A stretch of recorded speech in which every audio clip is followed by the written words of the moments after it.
사울의 손자 무비보셋이 내려와 왕을 맞으니 그는 왕이 떠난 날부터 평안히 돌아오는 날까지 그의 발을 맵시 내지 아니하며 그의 수염을 깎지 아니하며 옷을 빨지 아니하였더라.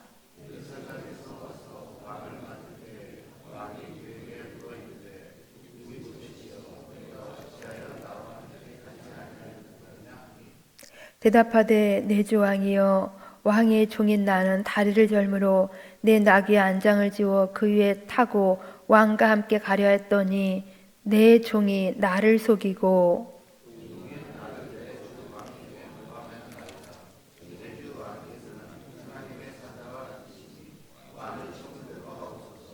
내 아버지의 온 집이 내 주 왕 앞에서는 다만 죽을 사람이 되지 아니하였나이까.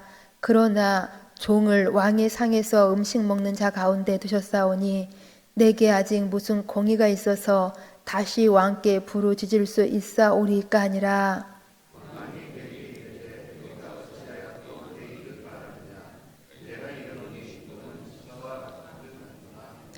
함께 보십니다. 무비보셋이 왕께 아뢰되 내 주 왕께서 평안히 왕궁에 돌아오시게 되었으니 그로 그 전부를 차지하게 하옵소서 하니라. 아멘. 여기 우리가 읽은 사무엘하 19장은 다윗이 아들 압살롬의 반란군을 진압하고 예루살렘으로 돌아오는 모습을 기록해 주고 있습니다. 압살롬의 반역이 실패로 돌아가고 다윗이 예루살렘 성으로 돌아오는 길이었다라는 것입니다. 이 길에는 많은 사람들이 나와서 다윗 왕을 영접하였습니다. 그 중에 사울의 손자요 요나단의 아들인 무비보셋도 있었습니다. 왜냐하면 이 무비보셋은 다윗 왕에게 큰 은혜를 입은 사람이었기 때문입니다. 정말 다윗 왕은 이 무비보셋에게 크게 은혜를 베풀어 주었습니다. 사울 왕과의 몰락 속에서 요나단과의 약속을 지키려고 그 아들 무비보셋을 일부러 찾아내어서 그 할아버지 사울 왕이 가졌던 모든 땅을 다 갖게 해주었습니다. 그리고 왕의 식탁에서 이제 함께 음식을 먹고 마실 수 있는 최고의 특별한 대우까지도 해주었습니다.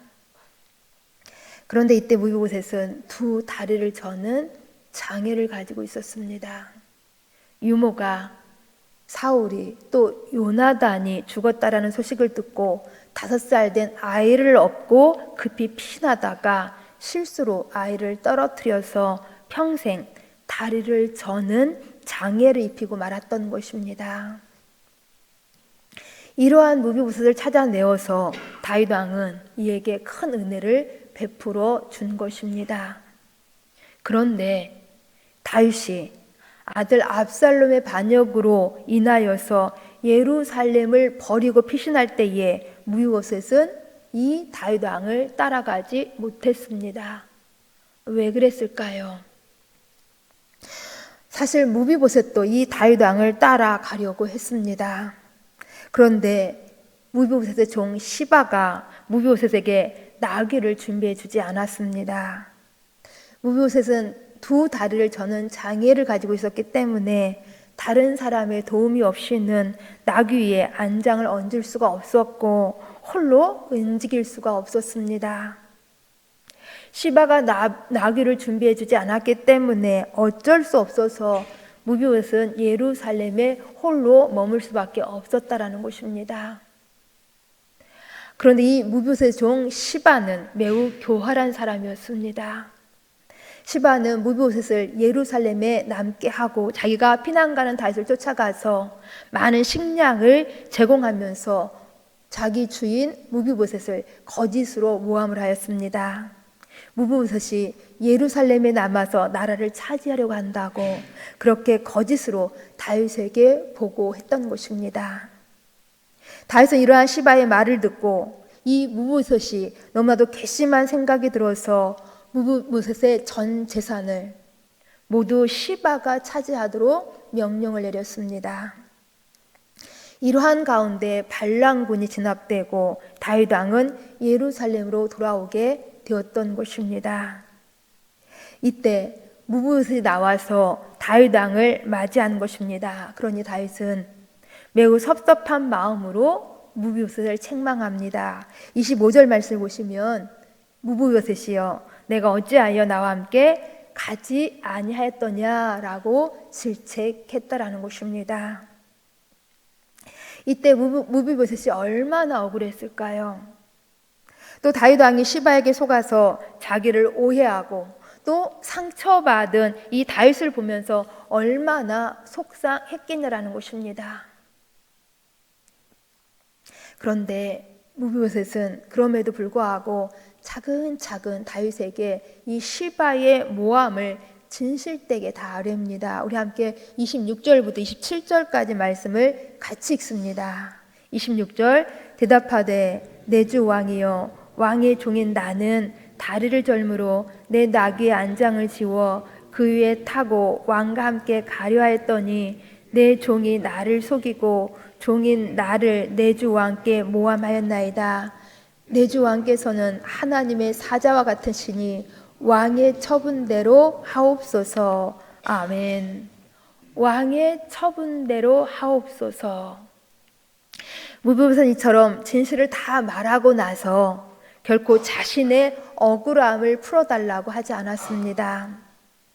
또한 자기를 믿어주지 않고 시바에게 속아서 자기의 전 재산을 몰수한 이 다윗에게도 섭섭한 마음을 이제 나타내지 않았습니다. 전혀 섭섭해하지 않았다라는 것입니다.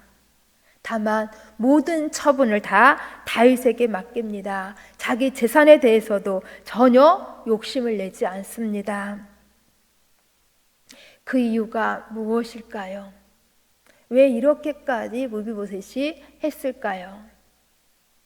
28절에 그 이유가 나오고 있습니다. 우리 함께 28절 말씀도 같이 읽습니다.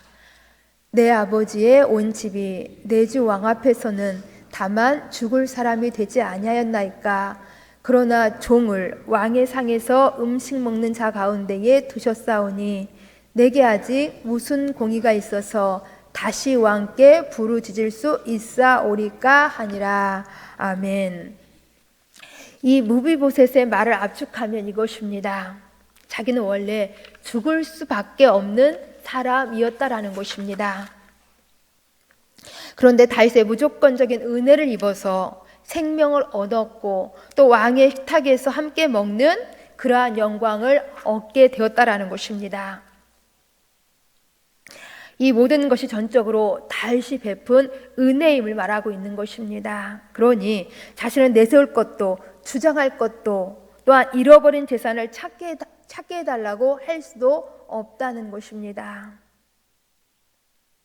이처럼 무비보셋은 억울하게 오해를 받고 또한 재산을 다 빼앗겨도 전혀 속상해하지 않았습니다.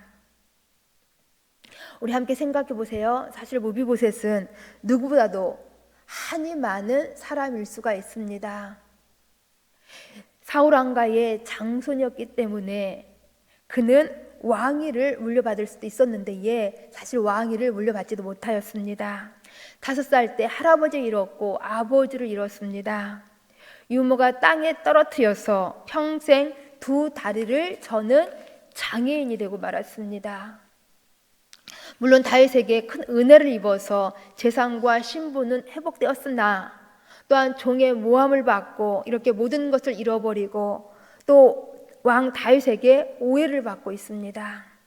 얼마나 억울하고 속상했을 것인지. 그런데 성경 어디를 보아도 이 무비보셋이 자기 신세를 한탄했다거나 누군가를 원망했다거나 또한 다윗의 처분에 대해서도 불평했다라는 그러한 기록이 전혀 없습니다. 왜 그랬을까요? 그것은 무비보셋이 진짜 은혜를 아는 사람이었기 때문입니다. 무비보셋은 은혜를 아는 사람이었기 때문에 무비보셋의 삶은 달랐다라는 것입니다. 충분히 한에 맺혀 살아야 할 인생인데 한에 매이지도 않았습니다. 또 원망과 불평에 매이지도 않았습니다. 오늘 본문을 보시면 은혜를 입은 이 무비보셋이 어떻게 살았는지를 잘 보여주고 있습니다. 이 무비보셋이 어떻게 살았는지, 첫째, 은혜를 입은 무비보셋은 은혜를 배반하지 않았습니다. 즉 다윗의 고난에 함께 동참했습니다. 우리 함께 24절 말씀을 보시면 무비보셋은 다윗이 압살롬에게 쫓겨서 예루살렘에 떠난 그날부터 다윗의 고난에 함께 동참하는 자세로 지냈습니다. 지금 무비보셋은 다윗이 평안히 예루살렘 궁으로 돌아오는 그날까지 다윗의 고난에 동참하는 마음으로 발을 씻지 않았습니다. 수염도 깎지 않고 옷을 빨지도 않고 그렇게 죄인처럼 지냈다라는 것입니다. 많은 사람이 대세를 쫓아서 압살롬에게 달려갔지만은 무비보셋은 다윗의 고난에 동참하며 묵묵히 다윗을 기다렸던 것입니다. 두 번째, 은혜를 입은 무비보셋이 어떻게 살았는지. 이 무비보셋은 은혜를 입은 사람으로서 악을 악으로 갚지 않고 선으로 대했습니다. 곧 무비보셋은 시바의 모함을 받았지만은 시바에게 복수하지 않았습니다. 또한 자기를 오해하는 다윗에게도 섭섭한 감정을 품지도 않았습니다. 오히려 자기를 오해해서 부당한 처벌을 내렸던 이 다윗이 곤란할까 봐 다윗을 향하여서 하나님의 사자 같은 분이라고 표현하면서 다윗이 어떻게 처분해도 따르겠다고 말하고 있습니다. 자기 재산을 자기 종 시바에게 다 주어도 괜찮다고 말하고 있는 것입니다. 자기는 다윗 왕이 평안히 왕궁으로 돌아오게 된 것만으로도 여한이 없다는 것입니다. 이것이 바로 무비보셋의 진심이었던 것입니다. 자기를 모함한 시바에게도 자기를 오해한 다윗 왕에게도 선한 마음을 이처럼 선대했던 것입니다. 왜냐하면 무비보셋은 다윗 왕에게 섭섭한 마음보다 자기가 입은 그 은혜에 대한 감사가 훨씬 더 컸기 때문입니다. 이후에 어떤 일이 벌어졌을까요? 무비보셋의 종 시바는 이후에 어떻게 되었는지 사실 잘 알지 못합니다. 왜냐하면 성경에 더 이상 이 시바의 이야기는 기록되어지 않기 때문입니다. 그런데 무비보셋은 어떻게 되었는지 역대상 8장을 보시면 33절부터 40절까지 이 무비보셋이 대단한 복을 받았음을 기록해 주고 있습니다. 곧 완전히 끊어질 것만 같았던 이 사울 왕과의 혈통이 이 무비보셋을 통하여서 왕성하게 이어지고 있습니다. 이 후손들 중에서 유명한 용사들이 나왔고 또한 활 잘 쏘는 사람들이 나왔습니다. 정말 끊어질 뻔한 이 가문이 이 무비보셋 한 사람을 통하여서 살아나는 큰 복을 받았던 것입니다. 말씀을 정리합니다. 무비보셋은 정말 헤아릴 수 없는 많은 불행과 아픔을 당했습니다. 두 다리를 저는 장애까지도 당했습니다. 이 정도 되면 보통 사람들 같으면 성격도 어두워지고 세상을 바라보는 눈도 부정적이게 되고 늘 상한 감정으로 살아갈 수가 있습니다. 그런데 무비보셋은 은혜를 입은 사람, 은혜를 아는 사람이었기 때문에 상대방의 고난에 함께 동참해 주었고 또한 모함을 받았어도 오해를 받았어도 이러한 악에 대해서 악으로 갚지 않고 선으로 대했습니다. 그런데 사실 우리도 무비보셋과 같은 사람들입니다. 우리도 죄로 인하여서 죽어 마땅한 우리였는데 하나님의 은혜로, 하나님의 큰 은혜로 십자가의 예수 그리스도의 대속의 은혜로 우리는 구원을 받았고 하나님의 식탁에 함께 앉아서 먹고 마실 수 있는 하나님의 자녀의 권세를 부여받았습니다. 그렇다면 우리도 모함을 받아도 오해를 당하도 억울한 일을 당해도 우리 악을 악으로 갚지 않고 여전히 선으로 대할 수 있으시겠습니까? 정말 우리도 하나님의 은혜를 입은 사람으로서 세상에 매이지 않고 원망과 불평에 매이지 않고 어떠한 삶의 어려운 상황 가운데서라도 우리 감사하며 살아낼 수 있으시겠습니까? 무비보셋은 은혜를 입고 은혜를 아는 사람이었기 때문에 그렇게 살아낼 수 있었던 것입니다. 우리도 이런 하나님의 은혜를 입은 사람으로서의 삶을 늘 잘 살아내실 수 있기를 간절히 소망합니다. 기도하십니다. 은혜에 참 좋으신 아버지 하나님, 감사함을 드립니다. 예수 그리스도의 십자가의 대속의 큰 은혜가 우리를 구원하여서 하나님의 자녀의 권세를 갖게 하였습니다. 이런 하나님의 큰 은혜를 입고 은혜를 아는 사람들답게 저희들 악을 선으로 대하면서 세상의 상황에 매이지 않고 늘 감사하며 살아낼 수 있도록 도와주시옵소서. 하나님, 오늘부터 내일까지 우리 이청년부 수련회가 있습니다. 많은 청년들이 참여할 수 있도록 도와주옵시고 함께 할 때에 저들이 정말로 십자가의 은혜를 가슴에 되새기면서 평생 십자가의 사람으로서 하나님 앞에서 살아갈 수 있도록 도와주옵소서. 오늘은 많은 구역들이 구역 예배를 드립니다. 하나님, 구역들이 구역장을 중심으로 함께 모여올 때에 하나님 십자가의 사랑이 다시 한번 가슴에서 고백되어질 수 있도록 도와주옵시고 우리가 십자가의 은혜를 받은 사람들답게 어떻게 살아내야 할 것인지 함께 말씀 속에서 같이 나눌 수 있는 그러한 은혜의 시간들 되어질 수 있도록 도와주옵소서. 오늘 밤에는 금요 심야 기도로 모이게 되는 때에 하나님 힘써 부르짖고 간절히 주님을 구할 때에 이제 성령의 감동 속에서 각자 심령들 속에서 다시 한번 십자가가 기억되게 도와주옵시고 하나님 앞에 구별되어진 은혜를 받은 자로서의 삶을 잘 살아가겠다라는 결단과 다짐도 새로워질 수 있도록 도와주옵소서. 이 새벽도 이렇게 비를 뚫고 주님 앞에 나와서 엎드려 간구하는 간절한 우리 성도님들의 이제 기도 속에서 하나님 큰 은혜로 임하시옵소서. 온전하게 탁하며 예수님 이름으로 기도합니다. 아멘.